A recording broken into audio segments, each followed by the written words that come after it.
First up, the Las Vegas shootings. Police are still piecing together clues as to what led to the worst mass shooting in U.S. history. The death toll from Sunday's shooting has now gone up to 59, with 527 people still recovering, some of them in critical condition. Take a look. This is the suspect, the 64-year-old suspect, Stephen Paddock. He was at a hotel room where he got up on the 32nd floor and fired shots at the 22,000 people who were enjoying a music concert. Police recovered 42 weapons, 42 guns, some from his hotel room, others from his home in Mesquite, Nevada. Paddock even had ammonium nitrate in the car. Now, interestingly, Paddock did not have any history of mental illness, political discontent, or radical views, at least on social media. He had not served in the military either. Paddock fired those shots from the Mandalay Bay Hotel before turning the gun on himself before police moved in. This latest mass shooting has now sparked a debate once again on gun laws in the United States, but the White House says it is too early to talk about gun control. But those who are on the ground, eyewitnesses, describe the moment of chaos and confusion when shots rang out. We are currently standing at 527 for individuals injured, and individuals that have died or passed away, 59. Some explosives and several thousand rounds of ammo, along with some electronic devices that we are evaluating at this point. As this event unfolds, we have determined to this point no connection with an international terrorist group. As this investigation continues, we will continue to work with our partners to ensure that this is factually, thoroughly, and absolutely investigated. The suspect's father, Benjamin Paddock, was on the top 10 of the FBI's most wanted list back in 1969. He was wanted after he escaped from a federal prison in Texas a year earlier for robbery. Now, U.S. President Donald Trump and First Lady Melania Trump observed a moment of silence to honor the victims at the White House. We are joined together today in sadness, shock, and grief. Last night, a gunman opened fire on a large crowd at a country music concert in Las Vegas, Nevada. He brutally murdered more than 50 people and wounded hundreds more. It was an act of pure evil. The FBI and the Department of Homeland Security are working closely with local authorities to assist with the investigation, and they will provide updates as to the investigation and how it develops. Well, joining us on tonight's discussion, we have journalist Jim Clancy joining us from Atlanta. Jim, great to have you on the program. Unfortunately, I'm sure in your time you've seen many mass shootings, and this is nothing new for the United States. Now, my first question to you is, why is this not being called a terror attack? I think people are looking at this, at least law enforcement seems to be looking at it, as not certainly an act of international terrorism. No known ties to any terrorist group. Now believes that the claim by someone purporting to be ISIS was a fraud itself, and they believe that this person was somehow or another mentally disturbed. But they really don't know yet. They can't find a motive. This seemed to be a sad little man who collected guns, who suffered the same fear and fantasy that so many other Americans seem to suffer as they collect more weaponry. And we're just counting down until the next one. An act of terror? Well, certainly the people in Las Vegas who were at that concert were terrorized. Now, there's been a lot of speculation, perhaps, if this man, Stephen Paddock, was of a different ethnicity or a different religion or a different race. The terms radical Islamic terrorist may have quickly surfaced. That was not the case because perhaps he was Caucasian. Do you agree that perhaps that is the reason why, or is it because there's still a lot of unanswered questions, and as you pointed out, no idea on why? Well, when it's a white male, Christian probably, we ask a lot of questions. When it's a Muslim male, we don't ask any. that's enough to indict that person and their beliefs as part of a terroristic plot.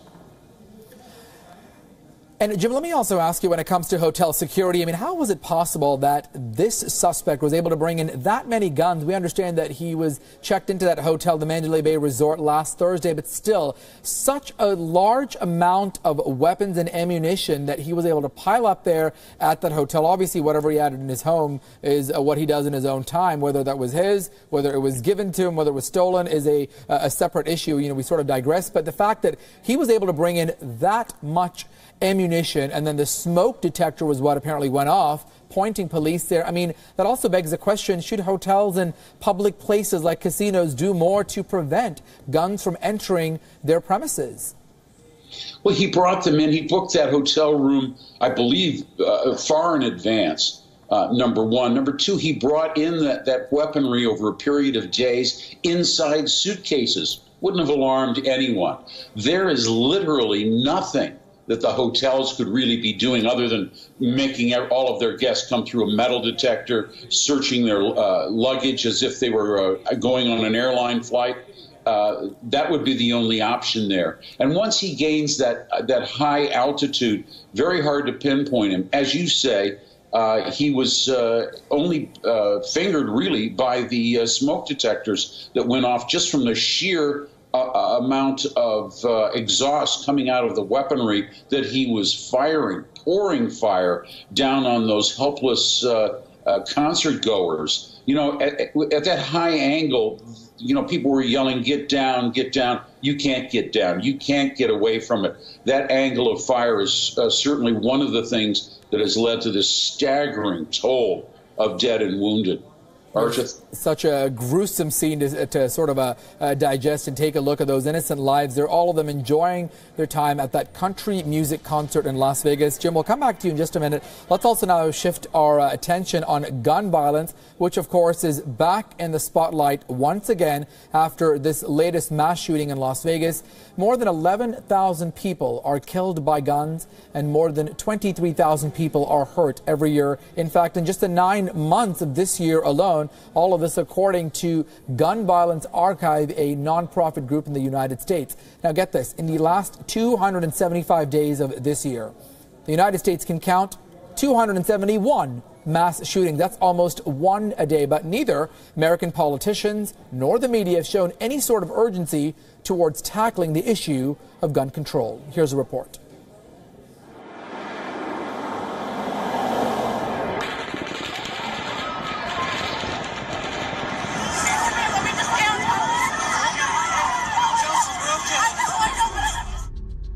In August this year, Newsweek magazine reported 244 shootings in the US in 2017. This was shortly after a gunman opened fire in a public library in New Mexico, killing 2 and wounding 4. The report noted the irony, the 244th shooting when America was 240 days into the year. The report quoted the Gun Violence Archive that showed 10,223 gun deaths this year, another 20,530 gun injuries, and 1,343 unintentional shootings. With Republicans in firm control of Congress, it appears unlikely there will be any progress towards gun control. This even though some Republican congressmen were targeted by a man with a gun in June. There's a time and place for a political debate, but now is the time to unite as a country. There's currently an open and ongoing law enforcement investigation. A motive is yet to be determined, and it would be premature for us to discuss policy when we don't fully know all the facts or what took place last night. According to the Pew Research Center, people are in favor of curbs on the sale of weapons to the mentally ill, to those who figure on federal government no-fly or watch lists, and ensuring that private gun sales during exhibitions are done only after suitable background checks are carried out.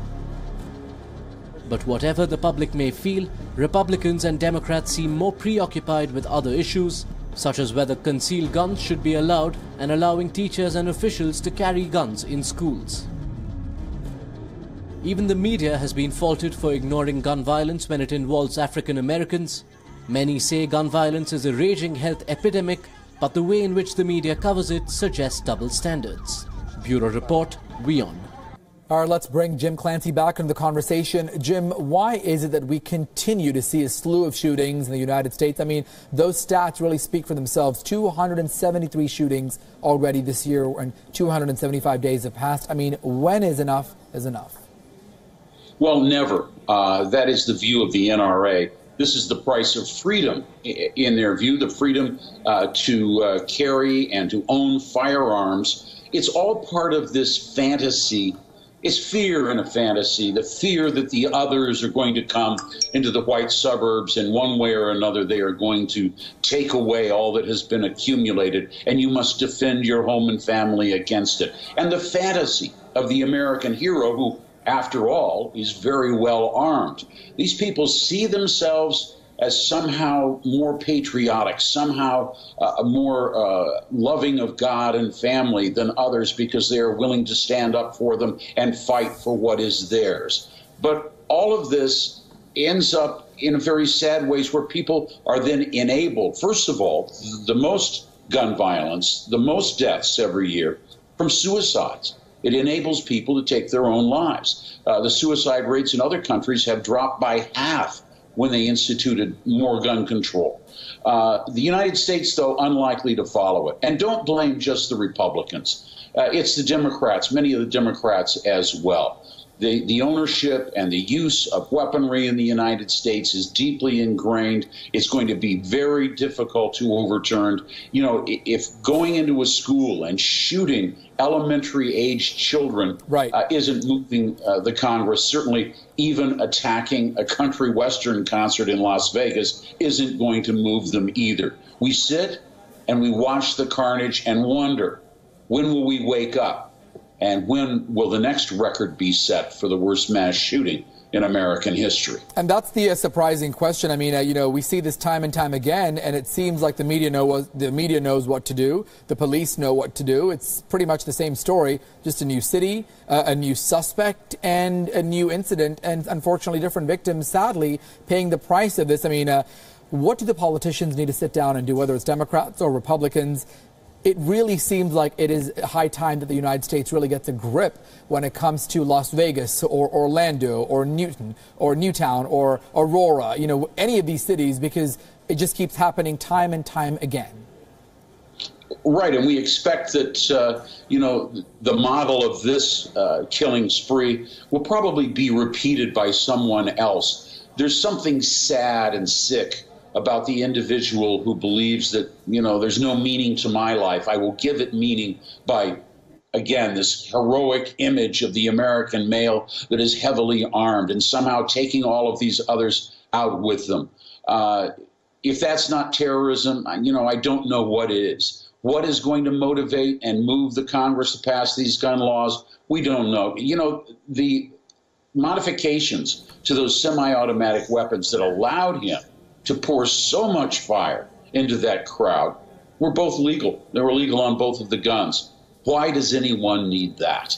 And there's a lot of questions that are going to be asked. Could the United States perhaps, sorry to interrupt you there, you know, Jim, in the essence of time, could the United States perhaps learn from other countries? I mean, Australia had a mass shooting in 1996 at the Port Arthur massacre in Tasmania. They banned guns, and they've never seen any kind of mass shooting since.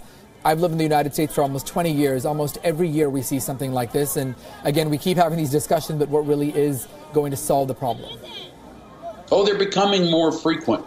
And yes, gun laws could change it and change it dramatically. But I don't think that many Americans seriously think it's going to happen. Right. Surprise me. All right. Of course, we're going to continue the conversation just a bit. Now, switching gears, we've talked about the terror angle. We've talked about the gun control angle. Then the other issue we want to bring about when it comes to the Las Vegas shootings is false information, especially online. Tech giants like Facebook, Twitter, and Google have been trying and striving to curb down on fake news on their platforms, but their efforts don't seem to be serious enough. Now, while these companies are gearing up to fight against terrorism, they unfortunately fell a little short, especially when it came to dealing with fake news as it pertained to the Las Vegas massacre. Reports say Google offered a search result from a shady online forum called 4chan, which named the wrong man as the killer. Not only this, Facebook's safety check feature also found to be spreading false information about victims and the shooter.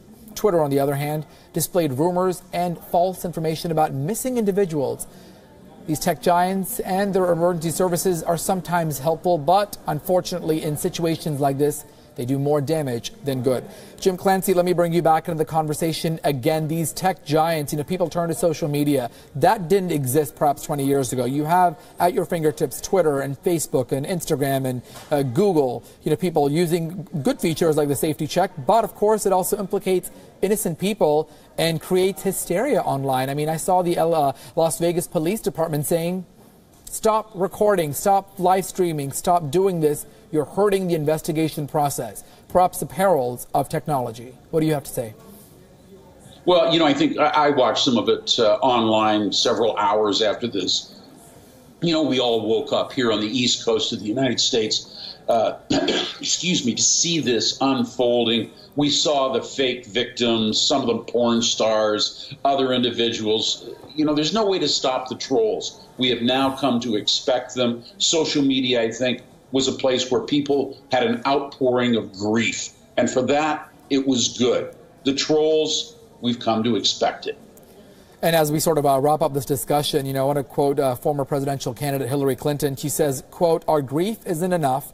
We can and must put politics aside, stand up to the NRA, and work together to try and stop this." Again, as we sort of wrap this up and try to put it in perspective, what at this point, in your opinion, is going to solve this issue of mass shootings in the United States? Or can anything really be done? We've seen what happens at casinos and schools and movie theaters. What needs to be done so that we don't have another mass shooting to cover? The only thing that you can do in this case is institute stricter gun laws. Will that happen? Well, we may see a debate, but I'm not holding out a lot of hope for that. Everything else may cut down the risks in some places, but the problem will always return. Until and unless we have control over who can own a gun and what kinds of guns they can own, we're going to see this problem, and it's going to be pronounced. All right, Jim Clancy getting us the very latest perspective on this story from Atlanta, Georgia. Jim, thank you for those updates and perspective. We appreciate it. All right, well, moving on and staying to the topic of tech companies, Facebook has now revealed more details about the 3,000 politically motivated ads bought on the social network allegedly by people in Russia in the months leading up to the 2016 U.S. presidential election. Here's a report. A few weeks ago, Facebook reported around 3,000 Russia-linked ads, all dealing with the US electoral process. It says 10 million people in the United States saw these politically divisive ads. 44% of them were seen before the November 2016 election and 56% after the election. The ads have sparked anger in the US towards Facebook and Russia. But Moscow, however, has denied involvement with the ads. Facebook has shared these ads with the US Congress for investigations purposes. Chief Executive Mark Zuckerberg has outlined steps to prevent any misuse by governments. Facebook is also working with Twitter and Google in investigating alleged Russian election meddling. It, however, cannot be said what the result of the probe will be. Bureau Report, WION.